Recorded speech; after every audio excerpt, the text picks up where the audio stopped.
कभी आपने सोचा है कि जिस व्यक्ति के साथ आप आज अपना जीवन बांट रहे हैं, वह यूं ही नहीं आया। वो सिर्फ किसी डेटिंग ऐप का नतीजा, किसी परिवार की मर्जी या समाज का नियम भर नहीं है। वो आपके जीवन में इसलिए आया है क्योंकि आपकी आत्मा और उसकी आत्मा का रिश्ता इस जन्म से कहीं पुराना है।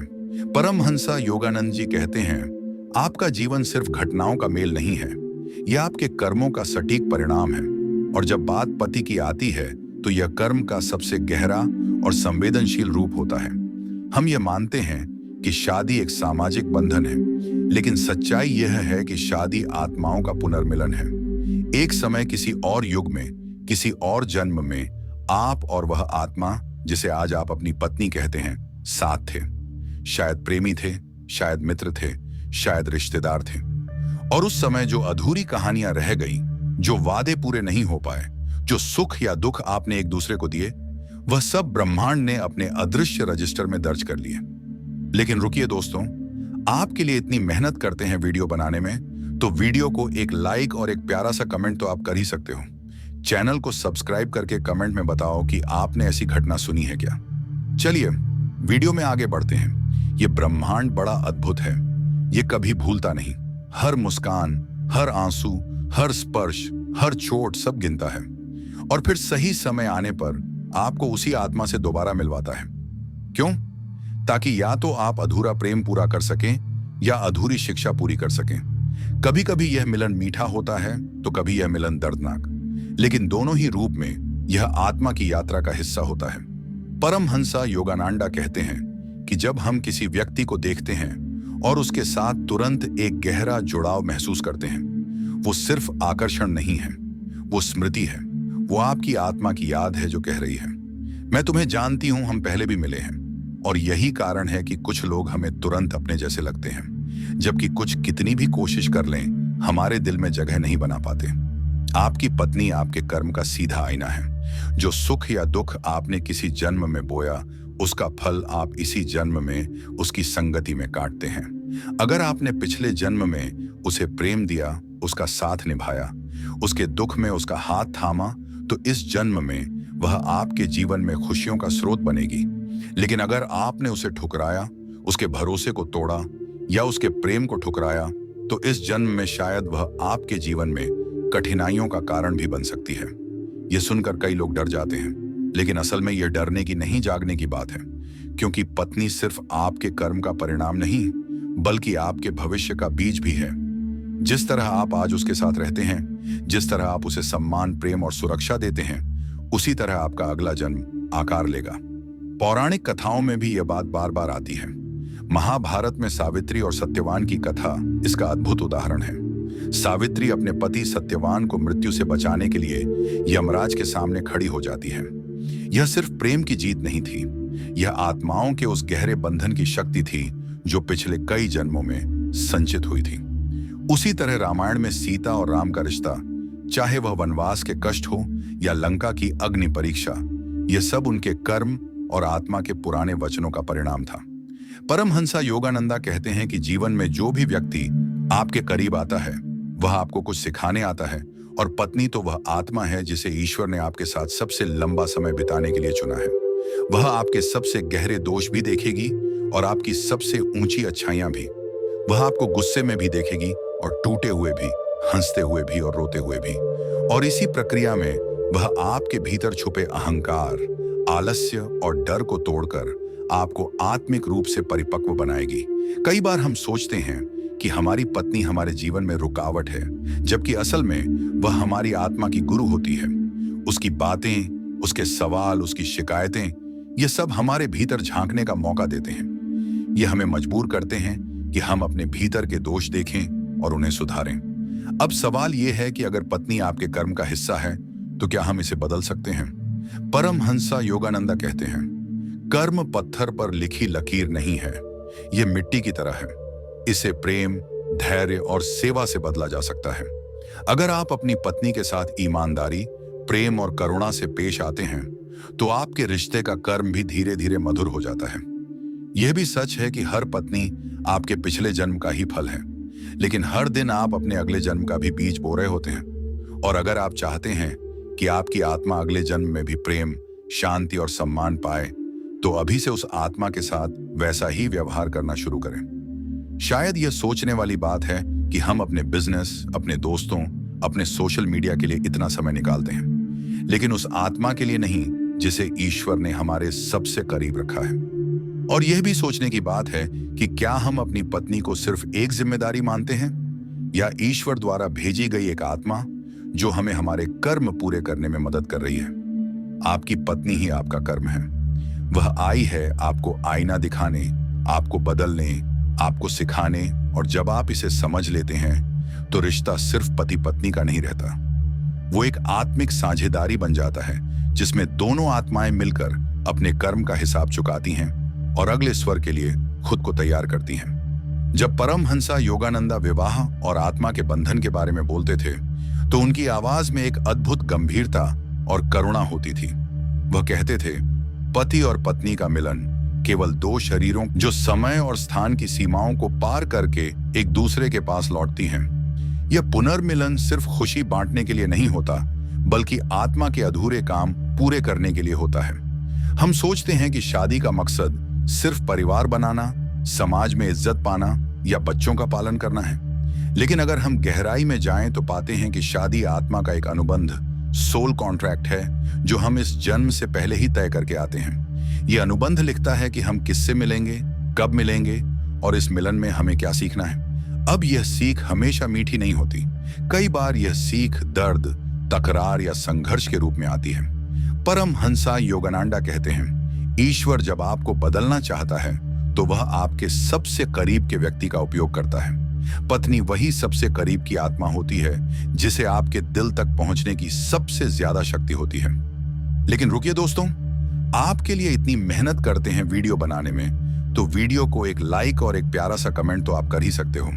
चैनल को सब्सक्राइब करके कमेंट में बताओ कि आप ये वीडियो कहां से देख रहे हो। चलिए वीडियो में आगे बढ़ते हैं। कभी कभी यह रिश्ता एक दर्पण की तरह होता है। जो बात आपको अपने बारे में पता नहीं होती वो आपकी पत्नी आपको दिखा देती है, चाहे वह आपकी सहनशीलता की कमी हो, आपका स्वार्थ हो या आपका डर। और जब वह आपको यह आईना दिखाती है तो शुरू में गुस्सा आता है, लेकिन धीरे धीरे समझ आता है कि यह आपके विकास के लिए था।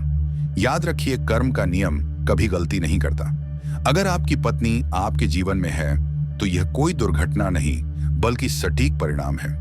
हो सकता है किसी जन्म में आपने उसे कष्ट दिया हो और अब वही आत्मा आपको सिखाने आई हो कि दर्द कैसा होता है, या फिर किसी जन्म में आपने उसका साथ निभाया हो और अब वही आत्मा आपके सुख का कारण बन गई हो। पौराणिक कथाओं में एक उदाहरण बहुत अद्भुत है, राशि अत्रि और माता अनुसूया का। माता अनुसूया अपनी पतिव्रता और आत्मिक शक्ति के लिए प्रसिद्ध थी। उनके और उनके पति के बीच का रिश्ता सिर्फ प्रेम पर आधारित नहीं था, बल्कि एक दूसरे की आत्मा की उन्नति पर आधारित था। जब देवताओं ने उनकी परीक्षा ली तब भी वह स्थिर रही। यह इस बात का प्रमाण है कि सही जीवन साथी आपके आत्मिक विकास में बाधा नहीं बल्कि सहयोगी होता है। परमहंसा योगानंदा अक्सर कहते थे कि पतिप का रिश्ता दो नाविकों जैसा है जो एक ही नाव में बैठकर जीवन की नदी पार कर रहे हैं। अगर दोनों एक दूसरे पर भरोसा करें और साथ चलें तो नाव आसानी से पार हो जाएगी, लेकिन अगर एक खींचे और दूसरा रोके तो नाव वहीं घूमती रहेगी। यही कारण है कि रिश्ते में समझ, धैर्य और क्षमा बहुत जरूरी है। अब बात करते हैं उस आत्मिक बंधन की जिसे अंग्रेजी में ट्विन फ्लेम और सोलमेट कहा जाता है। योगानंदा के अनुसार आपकी पत्नी हमेशा आपकी ट्विन फ्लेम नहीं होती, लेकिन वह निश्चित रूप से आपकी आत्मा के विकास की कुंजी होती है। ट्विन फ्लेम वो आत्मा होती है जो आपकी आत्मा का ही दूसरा आधा भाग है। लेकिन कई बार कर्म के कारण इस जन्म में आप अपनी ट्विन फ्लेम से नहीं बल्कि किसी ऐसी आत्मा से मिलते हैं जिससे आपको अधूरा कर्म पूरा करना है। यही कारण है कि कभी कभी शादीशुदा जिंदगी में संघर्ष ज्यादा होता है, क्योंकि यह रिश्ता आपके भीतर की खामियों को उजागर करने के लिए बना होता है। लेकिन यहाँ एक और गहरी सच्चाई है, अगर आप इस रिश्ते में प्रेम, सम्मान और करुणा का भाव रखेंगे तो आपका कर्म धीरे धीरे मीठा हो जाएगा। जिस दिन आप यह समझ लेंगे कि आपकी पत्नी सिर्फ एक इंसान नहीं बल्कि ईश्वर द्वारा भेजी गई एक आत्मा है जो आपकी यात्रा पूरी करने आई है, उस दिन से आपका नजरिया बदल जाएगा। एक कहानी सुनिए। एक बार एक साधु ने अपने शिष्य से पूछा, तुम्हारी पत्नी कैसी है? शिष्य ने कहा, गुरुदेव, वो कभी कभी मुझे बहुत परेशान करती है, लेकिन मैं उससे प्रेम करता हूं। साधु मुस्कुराए और बोले, वो तुम्हें परेशान नहीं कर रही, वह तुम्हारे भीतर के अधूरे हिस्सों को पूरा कर रही है। ये बात सुनकर शिष्य को समझ आया कि पत्नी का काम सिर्फ सुख देना नहीं, बल्कि आपको आत्मिक रूप से पूर्ण बनाना भी है। योगानंदा कहते हैं कि अगर पति और पत्नी दोनों ध्यान, प्रार्थना और आत्मचिंतन को अपने रिश्ते में शामिल कर लें, तो उनका संबंध सिर्फ एक सामाजिक रिश्ते से उठकर आध्यात्मिक साझेदारी बन सकता है। तब वह एक दूसरे के कर्म पूरे करने में मदद करते हैं और अगले जन्म में बेहतर जीवन की तैयारी करते हैं। आपका और आपकी पत्नी का मिलन एक रहस्य है जिसे पूरी तरह समझ पाना मुश्किल है, लेकिन इसे जीना आसान है अगर आप इसे प्रेम और कृतज्ञता के साथ स्वीकार करें। क्योंकि जब आप समझ लेते हैं कि यह रिश्ता ब्रह्मांड की योजना का हिस्सा है, तो शिकायत की जगह आभार आ जाता है। परमहंसा योगानंदा कहते हैं कि पति-पत्नी का रिश्ता सिर्फ आज की कहानी नहीं है, ये कई जन्मों का संगम है। हम मनुष्य, यह उस पुराने हिसाब किताब का असर है जो अभी पूरा होना बाकी है। पिछले जन्मों के संकेत आज के जीवन में भी दिखते हैं। हो सकता है आपको अपनी पत्नी से पहली मुलाकात में ही एक अजीब सा अपनापन महसूस हुआ हो, जैसे आप उसे बरसों से जानते हैं। या फिर हो सकता है कि कुछ परिस्थितियों में आप दोनों के बीच बिना कारण बहस हो जाती हो, मानो कोई पुराना झगड़ा फिर से उठ खड़ा हुआ हो। यह सब आत्मा की यादें हैं जो अवचेतन स्तर पर आपके भीतर काम कर रही हैं। पौराणिक दृष्टांत इस बात को बार बार साबित करते हैं। उदाहरण के लिए शिव और पार्वती की कहानी लीजिए। पार्वती का जन्म, तपस्या और शिव से विवाह, यह सब उनके पिछले जन्म के अधूरे मिलन का परिणाम था। जब वो सती के रूप में जन्मी थी और शिव से प्रेम करती थी, उस जन्म में उनका रिश्ता अधूरा रह गया, लेकिन अगले जन्म में ब्रह्मांड ने उन्हें फिर मिलवाया। यह दिखाता है कि आत्माएं अपना रास्ता ढूंढ ही लेती हैं, चाहे इसके लिए कितने भी जन्म क्यों ना लेने पड़े। परमहंसा योगानंदा बताते हैं कि अगर पति समझ लें कि उनका रिश्ता एक आध्यात्मिक अनुबंध है, तो उनका दृष्टिकोण बदल जाता है।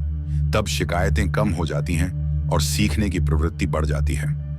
उदाहरण के लिए, अगर पत्नी आपको किसी गलती पर टोकती है, तो आप इसे आलोचना नहीं बल्कि सुधार का अवसर मानते हैं।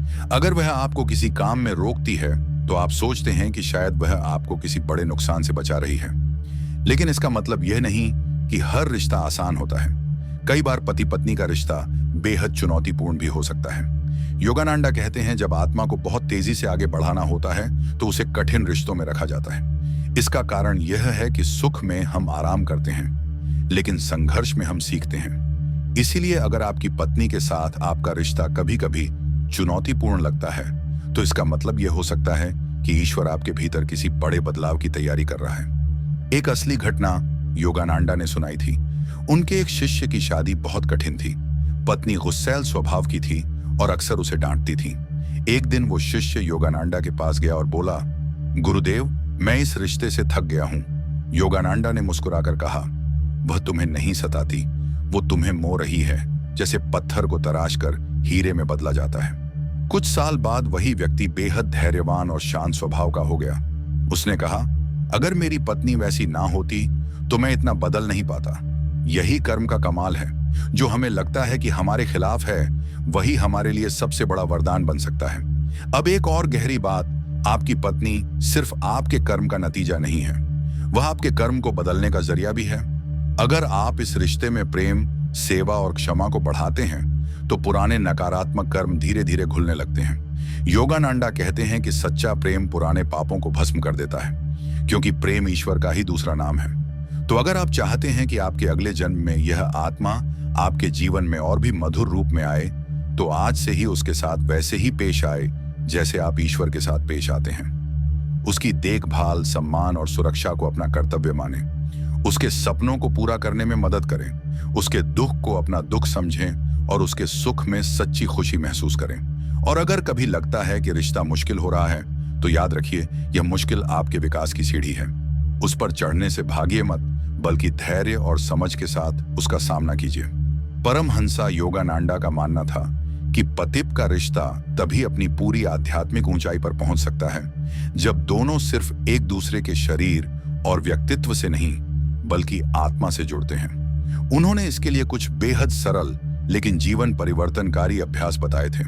पहला अभ्यास संयुक्त ध्यान कपल मेडिटेशन। योगानंदा कहते थे कि हर सुबह या रात पतिप कुछ मिनट साथ बैठकर ईश्वर का स्मरण करें। यह ध्यान बहुत लंबा नहीं होना चाहिए, बस 10 से 15 मिनट भी काफी हैं। आंखें बंद करके एक दूसरे का हाथ पकड़े और मन ही मन यह भाव रखें, हमारी आत्माएं ईश्वर में एक हैं और जो भी कर्म हमारे बीच है हम प्रेम और क्षमा से उसे पूरा करेंगे। जब पतिप साथ ध्यान करते हैं तो उनके बीच की नकारात्मक ऊर्जा धीरे धीरे मिट जाती है और उनके बीच गहरी शांति का प्रवाह शुरू होता है। दूसरा अभ्यास कृतज्ञता का संवाद। योगानंदा कहते थे कि हर दिन एक दूसरे से कम एक बात कहें जिसके लिए आप आभारी हैं। यह जरूरी नहीं कि वह कोई बड़ी बात हो सकता है कि उसने आपके लिए चाय बनाई या आपके लिए दरवाजा खोला या आपको मुस्कुराकर देखा। इस छोटे से आभार का असर बड़ा होता है क्योंकि यह दोनों आत्माओं के बीच प्रेम और सम्मान को बढ़ाता है। तीसरा अभ्यास क्षमा का संकल्प। कर्म का सबसे बड़ा बोझ हमारे मन में जमा हुई नफरत और शिकायत है। योगानंदा सिखाते थे कि रात को सोने से पहले एक दूसरे को मन ही मन माफ करें। चाहे दिन भर में कितनी भी बहस हुई हो, रात को यह भाव लेकर सोएं, आज जो भी हुआ उसे मैं जाने देता हूं, क्योंकि हमारा रिश्ता किसी भी तकरार से बड़ा है। यह अभ्यास धीरे धीरे पुराने घाव भर देता है और रिश्ते को हल्का बना देता है। चौथा अभ्यास सेवा का भाव। योगानंदा का कहना था कि जब आप अपने जीवन साथी की सेवा करते हैं, चाहे वह खाना बनाना हो, उसकी देखभाल करना हो या उसकी परेशानियों को सुनना हो, तो आप वास्तव में ईश्वर की सेवा कर रहे होते हैं। इस भाव से की गई सेवा पुराने नकारात्मक कर्म को पिघला देती है। पांचवा अभ्यास पवित्र दृष्टि। उन्होंने चेतावनी दी थी कि पतिप का रिश्ता तब बिगड़ता है जब दोनों एक दूसरे को केवल शरीर तक सीमित कर देते हैं। अगर आप अपनी पत्नी को सिर्फ एक साथी नहीं बल्कि एक दिव्य आत्मा के रूप में देखें तो आपका व्यवहार बदल जाएगा।